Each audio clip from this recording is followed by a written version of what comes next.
বন্ধুরা আবারও একটি নতুন জরিপ নিয়ে আসলাম। বাংলাদেশে যদি আজকে একদম সুষ্ঠু নির্বাচন হয় তো কোন বিভাগে কোন দল কত আসন পেতে পারে এই নিয়েই মূলত একটি জরিপ করা হয়েছিল। যেহেতু বাংলাদেশের 64 জেলা ভিত্তিক এই জরিপটি, সেখানে বাংলাদেশের মোট ভোটার রয়েছে 12,76,00,000-এর মতো। আর এই বিশেষ জরিপটি করা হয়েছে হাজারে কত শতাংশ, কোটিতে কত শতাংশ এবং মিলিয়নে কত শতাংশ হতে পারে। এই নিয়ে মূলত আজকের এই ভিডিওটি। বিভিন্ন জরিপ পর্যালোচনা করে পার্সেন্টেজ নির্ণয় করা হয়েছে যে 12,000-এ কত শতাংশ ভোট পেত এবং 12 কোটিতে কত শতাংশ ভোট পেতে পারে। এই নিয়েই মূলত একটি বিশেষ জরিপ পরিচালনা করেছে আন্তর্জাতিক গণমাধ্যম। সেখানে উঠে এসেছে বাংলাদেশের 8 বিভাগ ও 64 জেলার নির্বাচনের ভোটের মূল মেরুকরণ। তো বন্ধুরা, 12,76,00,000 ভোটারের উপর ভিত্তি করে আমরা আজকে বিশ্লেষণ করছি বাংলাদেশের 6টি প্রধান রাজনৈতিক দলকে। এই জরিপে অংশগ্রহণ করেছিল জাতীয় নাগরিক পার্টি, জাতীয় পার্টি, ইসলামী আন্দোলন বাংলাদেশ, জামায়াতে ইসলামী বাংলাদেশ, বাংলাদেশ জাতীয়তাবাদী দল বিএনপি এবং বাংলাদেশ আওয়ামী লীগ। এখন আমরা জানবো বাংলাদেশের 8 বিভাগে সংসদীয় আসন কতগুলো রয়েছে। ঢাকা বিভাগে রয়েছে 47টি আসন, চট্টগ্রাম বিভাগে রয়েছে 71টি এর মতো আসন, খুলনা জেলাতে রয়েছে 35টি এর মতো আসন, সিলেট বিভাগে রয়েছে 42টি আসন, রাজশাহী বিভাগে রয়েছে 42টি এর মতো আসন, ময়মনসিংহ বিভাগে রয়েছে 25টি এর মতো আসন, বরিশাল বিভাগে রয়েছে 29টি এর মতো আসন এবং রংপুর বিভাগে রয়েছে 35টি এর মতো আসন। এখানে মূলত 300 আসন ছাড়াও 26টি এক্সট্রা আসন উল্লেখ আছে, কেননা বাংলাদেশে আরো 50টি সংরক্ষিত আসন রয়েছে।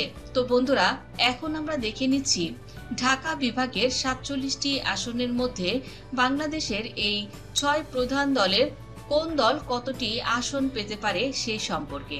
প্রথমে আমরা দেখে নিচ্ছি অন্যান্য দল ঢাকা বিভাগের এই 47 আসন থেকে কয়টি আসন পেতে পারে। অন্যান্য দল এই জরিপে পেয়েছে 1% ভোটারের সমর্থন ঢাকা বিভাগ থেকে।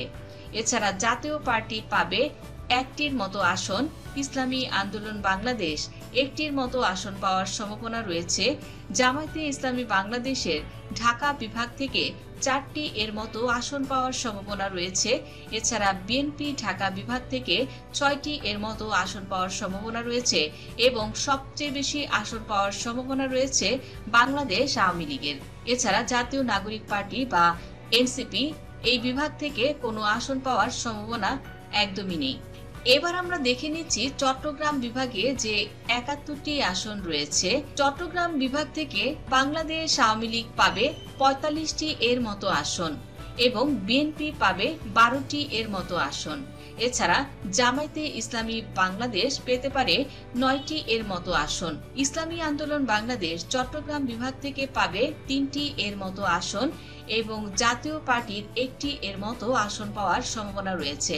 এছাড়া অন্যান্য দল পাবে চট্টগ্রাম বিভাগ থেকে 1টি এর মতো আসন। খুলনা বিভাগে রয়েছে 35টি আসন। এই খুলনা বিভাগ থেকে বাংলাদেশ আওয়ামী লীগ 22টি এর মতো সংসদীয় আসন পাওয়ার সম্ভাবনা রয়েছে। এছাড়া জাতীয়তাবাদী দল বিএনপি পেতে পারে 5টি এর মতো আসন, জামায়াতে ইসলামী বাংলাদেশ পেতে পারে 4টি এর মতো আসন। এছাড়া ইসলামী আন্দোলন বাংলাদেশ, জাতীয় পার্টি এবং অন্যান্য দল 1-2টি করে আসন পাওয়ার সম্ভাবনা রয়েছে। এ পর্যায়ে সিলেট বিভাগে রয়েছে 42টি এর মতো আসন। সিলেট বিভাগে জামায়াত এবং বিএনপি খুবই শক্তিশালী। এছাড়া আওয়ামী লীগের দাপট তার চেয়েও বেশি। আওয়ামী লীগ এই জরিপে সিলেট বিভাগ থেকে পেতে পারে 24টি এর মতো আসন, এরপর বিএনপি পেতে পারে 9টি এর মতো আসন এবং জামায়াতে ইসলামী বাংলাদেশ সিলেট বিভাগ থেকে 6টি এর মতো আসন পাওয়ার সম্ভাবনা রয়েছে। ইসলামী আন্দোলন বাংলাদেশ, জাতীয় পার্টি, জাতীয় নাগরিক পার্টি সহ অন্যান্য দল 2-1টি করে আসন পাওয়ার সম্ভাবনা রয়েছে। এ পর্যায়ে রাজশাহী বিভাগে রয়েছে 42টি এর মতো আসন। তো রাজশাহী বিভাগ থেকে আওয়ামী লীগ 26টি এর মতো আসন পাওয়ার সম্ভাবনা রয়েছে এবং জাতীয়তাবাদী দল বিএনপি 8টি এর মতো আসন পাওয়ার সম্ভাবনা রয়েছে। এছাড়া জামায়াতে ইসলামী বাংলাদেশ পাবে প্রায় 5টি এর মতো আসন। এছাড়া ইসলামী আন্দোলন বাংলাদেশ 2টি এবং জাতীয় পার্টি এবং জাতীয় নাগরিক পার্টি রাজশাহী বিভাগ থেকে একটি একটি করে আসন পাওয়ার সম্ভাবনা রয়েছে। তো বন্ধুরা, এ পর্যায়ে জানিয়ে দিচ্ছি ময়মনসিংহ বিভাগে যে 25টি আসন রয়েছে, এই বিভাগ থেকে বাংলাদেশ আওয়ামী লীগ ময়মনসিংহ বিভাগ থেকে পেতে পারে প্রায় 16টি এর মতো আসন এবং জাতীয়তাবাদী দল বিএনপি ময়মনসিংহ বিভাগ থেকে 4টি এর মতো আসন পাওয়ার সম্ভাবনা রয়েছে এবং জামায়াতে ইসলামী বাংলাদেশ ময়মনসিংহ বিভাগ থেকে মাত্র 3টি এর মতো আসন পাওয়ার সম্ভাবনা রয়েছে। এছাড়া ইসলামী আন্দোলন বাংলাদেশ জাতীয় পার্টি এবং জাতীয় নাগরিক পার্টি ময়মনসিংহ বিভাগ থেকে একটি করে আসন পাওয়ার সম্ভাবনা রয়েছে। তো বন্ধুরা, এ পর্যায়ে জানিয়ে দিচ্ছি বরিশাল বিভাগ থেকে কতটি আসন কোন দল পেতে পারে। বরিশাল বিভাগে রয়েছে 29টি এর মতো আসন, যেখানে বাংলাদেশ আওয়ামী লীগ বরিশাল বিভাগ থেকে 18টি এর মতো আসন পাওয়ার সম্ভাবনা রয়েছে। জাতীয়তাবাদী দল বিএনপি বরিশাল বিভাগ থেকে পাচ্ছে প্রায় 5টি এর মতো আসন এবং জামায়াতে ইসলামী বাংলাদেশ বরিশাল বিভাগ থেকে 3টি এর মতো আসন পাওয়ার সম্ভাবনা রয়েছে। এছাড়া ইসলামী আন্দোলন বাংলাদেশ 2টি এবং জাতীয় পার্টি ও জাতীয় নাগরিক পার্টি একটি করে আসন পাওয়ার সম্ভাবনা রয়েছে বরিশাল বিভাগ থেকে। তো এ পর্যায়ে আমরা দেখে নিচ্ছি রংপুর বিভাগ সম্পর্কে। রংপুর বিভাগে রয়েছে 35টি সংসদীয় আসন, যেখানে বাংলাদেশ আওয়ামী লীগ পেয়েছে 17টি এর মতো আসন, জাতীয়তাবাদী দল বিএনপি পেয়েছে 5টি এর মতো আসন, জাতীয়তাবাদী দল বিএনপি পেতে পারে 5টি এর মতো আসন এবং জামায়াতে ইসলামী বাংলাদেশের সম্ভাব্য আসন রংপুর বিভাগ থেকে রয়েছে 3টি এর মতো আসন।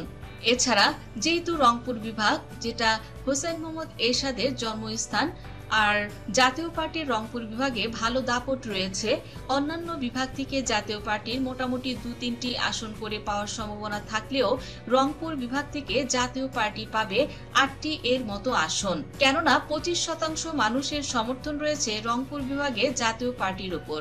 এছাড়া রংপুর বিভাগ থেকে ইসলামী আন্দোলন বাংলাদেশ এবং জাতীয় নাগরিক পার্টি একটি করে আসন পাওয়ার সম্ভাবনা রয়েছে। এই 64 জেলায় 12,76,00,000 ভোটার যদি অংশগ্রহণ করত, তো সেক্ষেত্রে এই ভোটের মেরুকরণ কেমন হতো এটাই আপনাদের জানিয়ে দিচ্ছি। জাতীয় নাগরিক পার্টি 2% ভোট অর্থাৎ 12,53,000 এর মতো ভোট পেয়েছে জাতীয় নাগরিক পার্টি। এছাড়া ইসলামী আন্দোলন বাংলাদেশ 4% ভোটারের সমর্থনে 12,76,000 ভোটারের মাঝে ইসলামী আন্দোলন বাংলাদেশ এই জরিপে পেয়েছিল 51,06,276 জন এর ভোটের সমর্থন। জাতীয় পার্টি পেয়েছে 3% ভোটারের সমর্থন। মোট ভোটারের 38,28,617 জন ভোটার সমর্থন জানিয়েছিল জাতীয় পার্টিকে। তো জামায়াতে ইসলামী বাংলাদেশ 10% ভোটারের সমর্থন পেয়ে মোট ভোটারের 1,27,60,569 জন ভোটার সমর্থন করেছে জামায়াতে ইসলামী বাংলাদেশকে।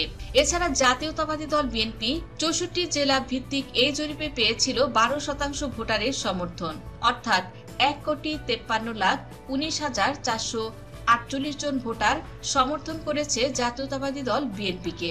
এবং সর্বশেষ জানিয়ে দিচ্ছি বাংলাদেশ আওয়ামী লীগ এই জরিপে পেয়েছে 65% ভোটারের সমর্থন। 8,29,67,269 জন ভোটার ভোট দিয়ে জানিয়ে দিয়েছে যে তারা আওয়ামী লীগকে রাষ্ট্রীয় ক্ষমতায় দেখতে চায়। তো বন্ধুরা, এই ছিল আমাদের আজকের আসন ভিত্তিক জরিপ। 64 জেলা ভিত্তিক এই জরিপটি আপনাদের কাছে কেমন লেগেছে কমেন্টের মাধ্যমে জানিয়ে দিন এবং যদি অবাধ, সুষ্ঠু, নিরপেক্ষ এবং অংশগ্রহণমূলক নির্বাচন হয় তো আপনি কোন দলকে ভোট দিতে চান কমেন্টের মাধ্যমে জানিয়ে দিন। ভিডিওটি ভালো লাগলে লাইক, কমেন্ট, শেয়ার করুন। ধন্যবাদ দর্শক সম্পূর্ণ ভিডিওটি দেখার জন্য।